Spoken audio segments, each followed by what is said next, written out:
अच्छा साडी भैन है फौजिया, उन्हें अज एक सवाल पूछा सी पंजाबी नैशनलिस्ट का नज़रिया की है, खालिस्तान की तहरीक की सपोर्ट ग्रेटर पंजाब या कुछ होर।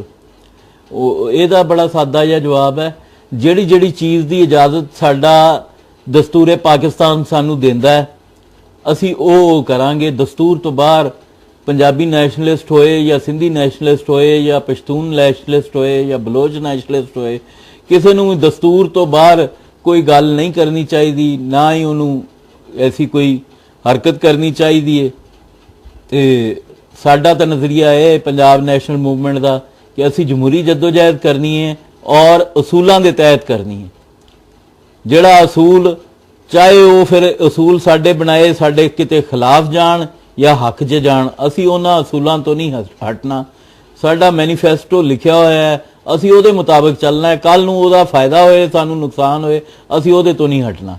ये साडा असूल है।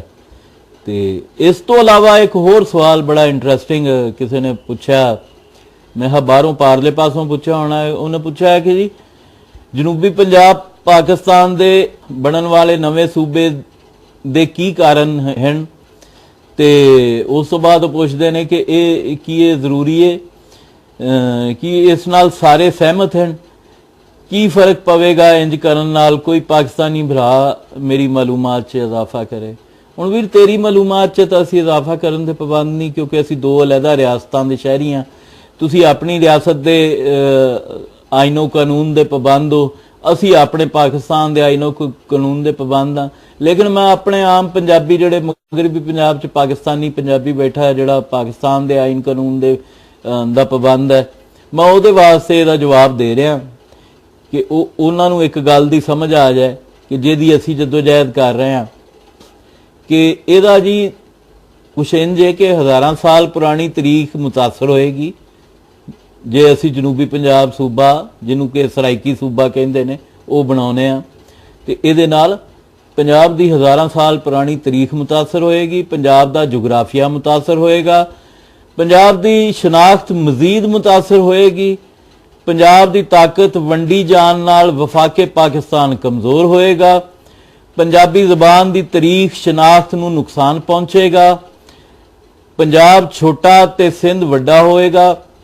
ਇਹਦੇ ਪਿੱਛੇ ग्रेटर सिंध का ख्वाब लुकिया होया है।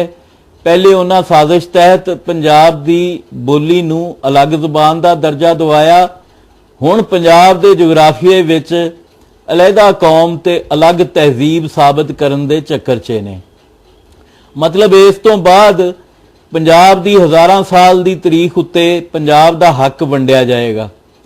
जिहड़े लोकां करके सूबे की डिमांड पूरी की जा रही है वो ज़्यादातर सिंध ਦੀਆਂ यूनिवर्सिटियां तो पढ़े ते सदाए हुए ने, ਜਿਹੜੇ अपने आप ਨੂੰ अलहदा शनाख्त दसदे ने।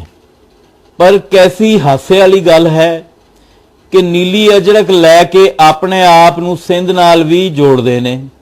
एक पासे अपने आप ਨੂੰ 5000 साल पुरानी तहजीब का वारिस कहते ने, दूजे पासे सिर्फ एक साल पहले उन्होंने अपनी सकाफत का पता लग्या ते उन्होंने नवे सिरों अपनी सकाफत डिजाइन की। भला सकाफत भी कभी डिजाइन की जाती है? एक साल पहले उन्होंने नीले रंग की अजरक नूं अपनी सकाफती अलामत बनाया।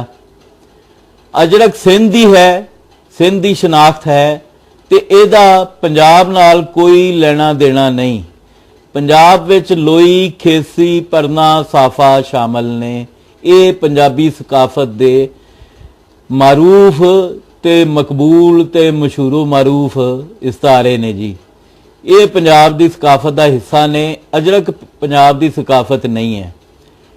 ये सब छड्ड के उन्हें अपने आप नूं सिंधी अजरक नाल जोड़ना पसंद किया जी। वजह उही ग्रेटर सिंध या सिंध की कलोनी कह लो।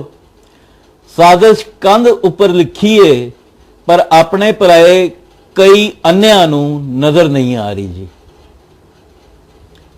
तो वीरो आ गल सी सारी अज दी जी। जींदे रहो, सलामत रहो ते अपना ख्याल रखना, दुआवां च भी याद रखना। तुहाडे लई दिन रात दुआवां। रब राखा।